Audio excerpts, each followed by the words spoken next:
Welcome to my newest video recap of what's going on in the MFC after 3 weeks of the season. Let's run down what's been going on from the commissioner's take.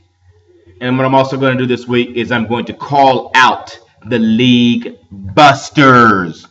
You busters know who you are, and now you about to get called out. Let's start off in the Rich Folks Conference in the Politicians Division. The only two undefeated teams left are in the Politicians Division, and they are Bust a Move and Bronco 9000. Phil is still a buster. Let's get that straight. His team is a buster, even though he is the number one team in the league. I have to give him kudos. I did predict in my preseason rankings that Bust a Move was the number 2 team. Let's just keep that straight. But Phil is still a buster. He may be number 1 in the power ranking, followed by Master G in the power ranking. Isn't that what I said pretty much in my preseason ranks? Those two were up top. Do I not know what I'm talking about or what?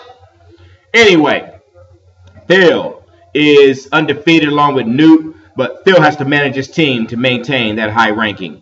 Newt, on the other hand, is a straight-up buster. His team is full of busters. Let's see here. I created a spreadsheet, which I'm going to be sending out to you guys. Newt, through 3 weeks of the season, is one of the worst teams in the league in terms of having players scoring less than 5 points in the game.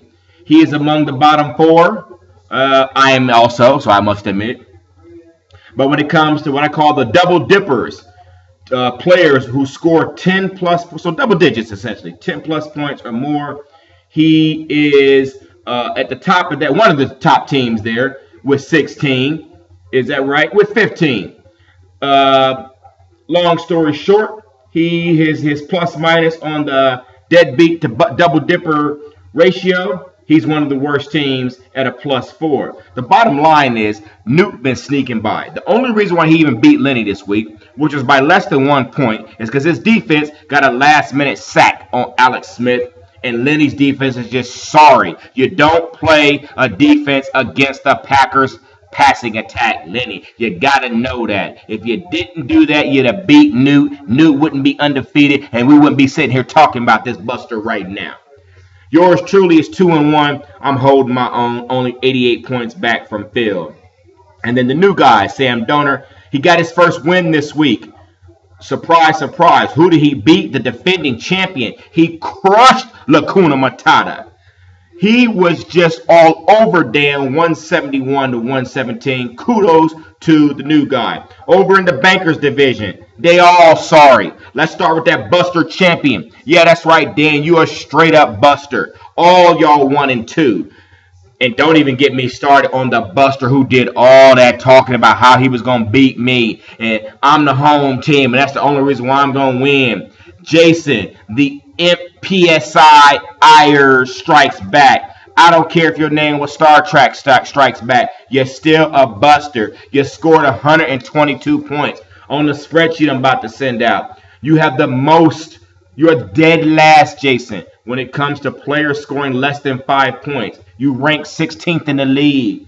When it comes to players getting double digits, you rank next to last, which means overall you are dead last with a -5 difference. You a buster. Your team is full of busters. You've been winning long enough. It's about time somebody puts you in your place, which is last in the league.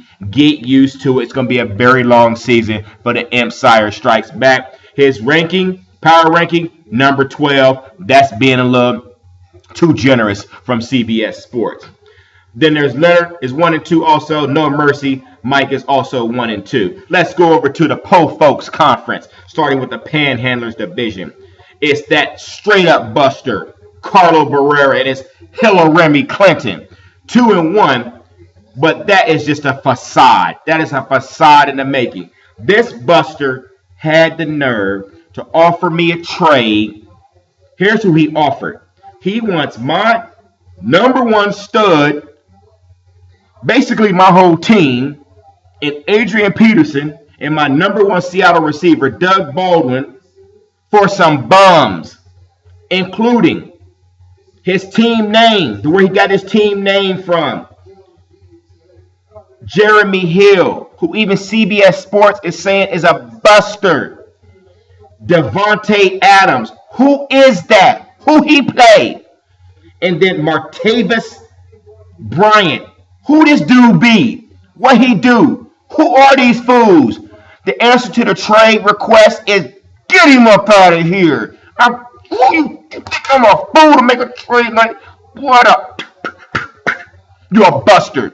You ain't gonna be in first place that long, even though I said you was one of the top teams.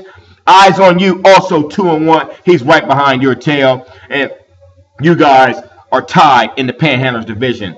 And speaking of busters, what's up, Alexander Chang? Alexander Chang is in brand new territory.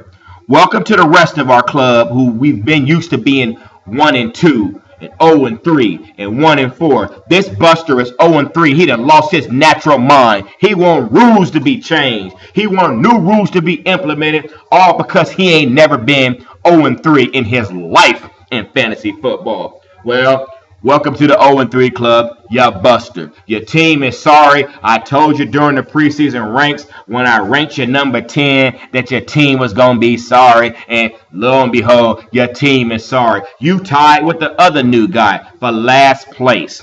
Team Tebow, Rob Lubin, 0-3. But I ain't going to call Rob a buster yet because I beat him.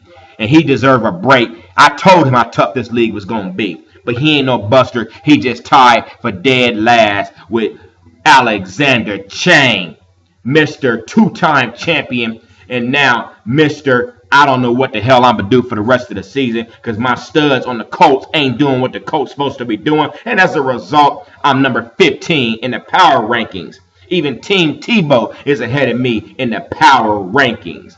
That moves us over to the Working Stiffs division. This is going to be a really good division, folks. I'm going to tell you that right now. Gridiron Griswold, the two-time conference champion, is tied in first with the Hit Squad and Master G. But let's face it, David, you a buster. The Hit Squad is a buster. He done snuck out some wins. This fool done scored 458 points, but giving up 455 points. You could very easily be 0-3 right now. Let's face it, you a straight up buster.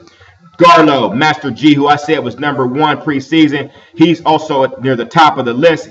In the power rankings, they have him right now as number 2. I was right, but don't you dare sleep on Death Dealer. He may be 1-2, but this man has put together a squad. Matt Alexander, he scored 500 points, 505 to be exact, which is higher than anybody in his entire conference. He's given up 468. You talk about 2 tough losses. This man has lost 2 really tough games and could easily be 3-0 right now.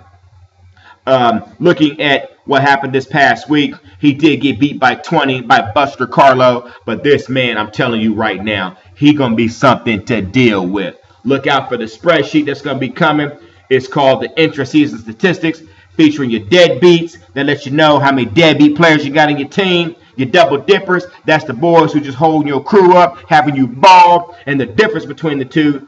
Top of that list right now, Lacuna Matata is a +12. The Hit Squad, buster. 2 busters up there.